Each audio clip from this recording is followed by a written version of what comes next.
Mais moi, je suis sidéré quand j'entends des gens qui me donnent des fragments de ce qui s'est passé sur le plateau de la RTBF. J'ai envie de... Les gens me parlent je ne regarde pas parce que c'est pas bon pour ma santé.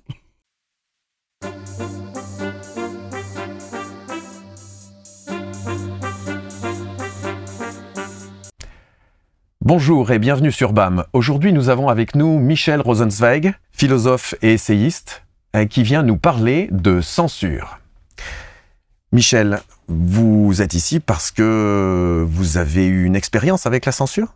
J'ai eu plusieurs expériences avec la censure sur Facebook, essentiellement sur Facebook. Donc mon compte a été restreint plusieurs fois et j'ai dû changer 3 fois de compte pour pouvoir continuer à travailler, à écrire, à analyser et à partager mes analyses. On ne peut pas dire que j'ai été censuré, mais j'ai été disqualifié, j'ai été discrédité, ça c'est clair. C'est un avertissement ? C'est un avertissement et c'est une manière d'indiquer au lecteur que mes propos sont truffés d'informations jugées erronées, jugées trafiquées. On ne dit pas, vous ne pouvez pas le dire. Non, mais on coupe la parole. On discrédite, on disqualifie. Donc ça, ce sont des procédés de censure qui ne disent pas leur nom, mais c'est quand même une censure.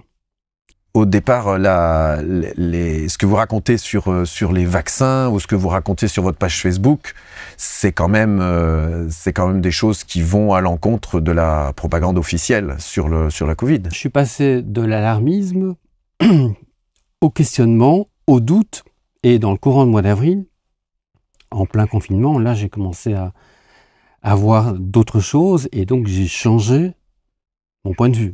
Il y a beaucoup de censure sur Facebook ? Oui, on peut dire ça, il y a beaucoup de censure sur Facebook, beaucoup de personnes qui sont en compte restreint. Ça fait quoi comme conséquence, ça ? Les comptes restreints, c'est on peut rien faire. On peut absolument pas interagir, on peut pas apprécier, on peut pas liker, on peut rien publier. Donc on voit tout, on est dans une espèce de prison comme ça, on voit tout, mais on ne peut rien faire. C'est une manière de faire taire. Ce qui ne rentre pas dans le narratif du dogme officiel du Covid ne peut pas se dire. C'est une évidence.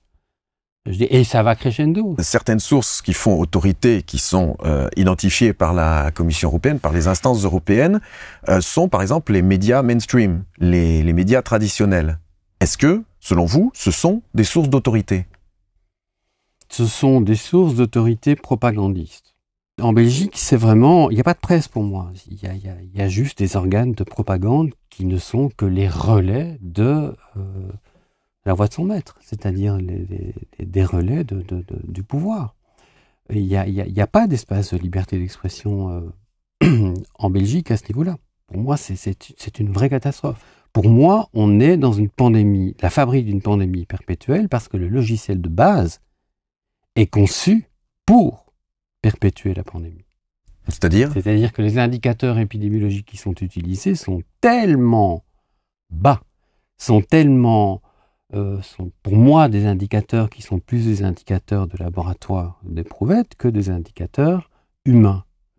Et donc, avec de tels indicateurs, on ne va jamais s'en sortir. C'est une évidence, je l'ai dit il y a 6 mois, et malheureusement, l'avenir m'a donné raison. Et pourtant, ils nous ont dit qu'avec ce vaccin, on allait s'en sortir. On a fait miroiter cette espèce de fétiche du vaccinal en faisant croire que tout allait redevenir comme avant avec le vaccin. Ce qui est un mensonge. Petit à petit, on va s'en rendre compte. Donc, ça ne veut pas dire qu'il ne faut pas se vacciner, c'est pas ça que je dis. Mais pourquoi se concentrer là-dessus et affirmer qu'il n'y a pas de traitement ? C'est pas vrai qu'il n'y a pas de traitement. Il y a des traitements. Il y a des traitements préventifs, il y a des traitements curatifs, il y a des traitements. Mais encore une fois, c'est quand même très, très, très problématique. Pourquoi on ne peut pas parler des traitements ? Et là aussi, il y a une censure colossale. Est-ce que la censure, ça marche ? On peut compter sur le fait que la rébellion sera matée ? Oui, malheureusement, je pense que ça marche. Je pense que ça marche très très bien. Je pense qu'il y a une adhésion massive au dogme du narratif officiel. Quand on dépasse un certain niveau d'audience, on devient très visible. Donc ça se passe comme ça aussi. Et une fois qu'on devient visible, on est repéré. Et donc, une fois qu'on est repéré, on tombe dans le repérage des algorithmes qui sont configurés de manière particulière, je suppose, en fonction de tel ou tel collectif, comme celui qui est tombé sur le collectif Covexit, qui, à partir de 20 000 membres, s'est vu désactivé. Ouais. Donc, il y a ça aussi. Quand on arrive à une certaine masse critique de visibilité, on est susceptible d'être désactivé. Est-ce que vous reconnaissez qu'il y a aussi des informations quand même limites ou bizarres ou qui ne devraient pas y être dans... Enfin, il y a un peu de tout et n'importe quoi. Donc, oui, il y a tout et n'importe quoi, mais... et alors? Je veux dire... moi, personnellement, je suis partisan de l'autonomie, donc je pense que les gens sont assez grands, et s'ils ne sont pas assez grands, ben, ils ont la possibilité de grandir et donc de se faire leur propre opinion. C'est pas à l'État de dire comment les gens doivent penser, ni de dire comment les gens doivent disposer de leur corps. Le rôle de l'État, c'est de s'occuper de la santé publique, mais pas de la santé individuelle. Et là, on est dans une gestion totalement autoritaire, totalement totalitaire, selon moi. Parce que c'est ça le totalitarisme, c'est quand l'État se met à vous dire comment vous devez vivre et comment vous devez vous soigner, ce que vous pouvez manger, ce que vous ne pouvez pas manger, et quels médicaments vous pouvez utiliser, etc., etc. Donc là, on y est. Et donc ça, c'est une dérive, c'est une vraie dérive totalitaire pour moi. C'est pas une course. Il n'y a pas une course entre arriver aux fins de cette pandémie, c'est-à-dire le Great Reset ou autre chose, hein, parce qu'il y a beaucoup de choses quand même qui se sont faites en parallèle et qui sont peut-être pas des coïncidences. Ce machin nous conduit, comme le Great Reset le montre, vers l'ère de l'identité numérique, avec tout ce que ça comporte. Passeport, passe, traquage, traçage des populations, contrôle et surveillance des populations. C'est ce que le projet de loi s'est inscrit, je viens d'écrire un papier là-dessus, le projet de loi en Belgique comme en France, c'est ça. Alors ça, oui. Est-ce que le Covid mène à ça, vers une nouvelle norme anthroposociale, une nouvelle norme politique qui est construite sur le sanitaire?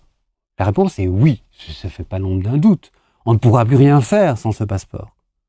On pourra, d'ailleurs, je pense que même, on ira même jusqu'à pousser le bouchon, jusqu'à obliger les gens à avoir un QR code pour tout faire. Moi, je suis persuadé qu'on va même plus pouvoir faire ses courses sans QR code.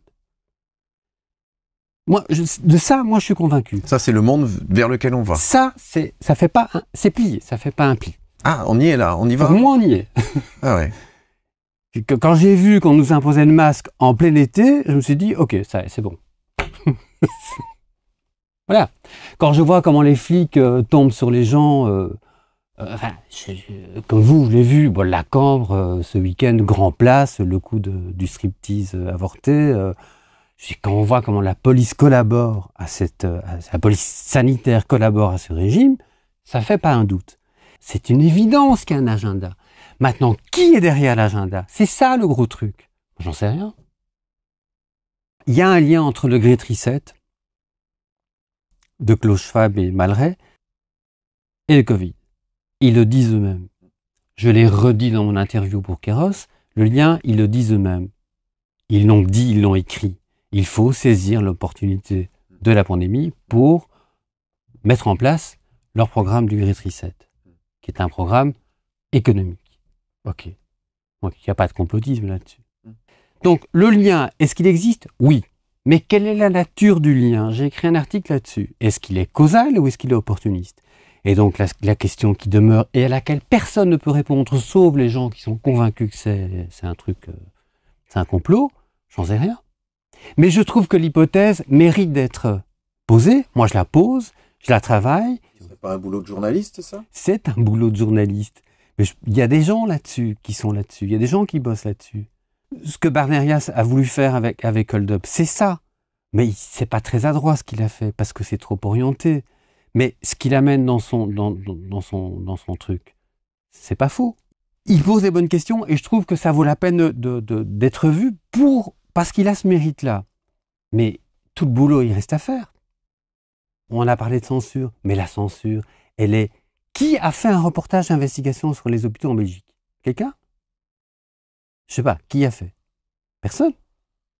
Qui a été voir à Erasme, à Saint-Luc, à Saint-Pierre, à Saint-Glinglin, est-ce que vraiment il y a un problème? Bon, voilà, donc ça reste à faire.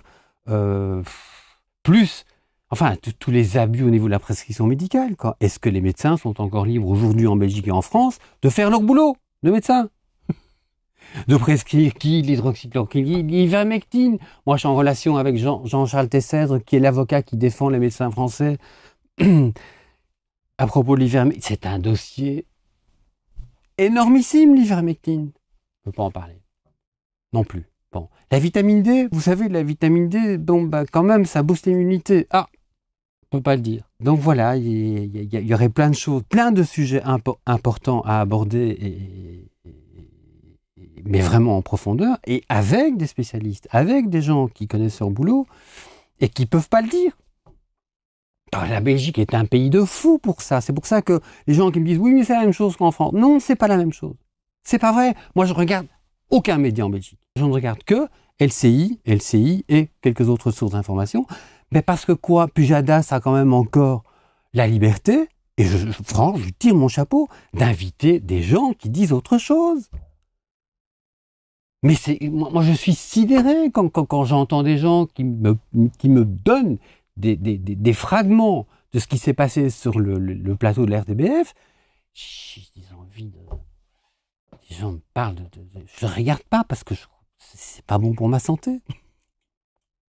Le contrôle de l'information, pour moi, il marche très bien, il est effectif, il est total. Merci beaucoup, Michel Rosenweg. Merci, c'était Michel.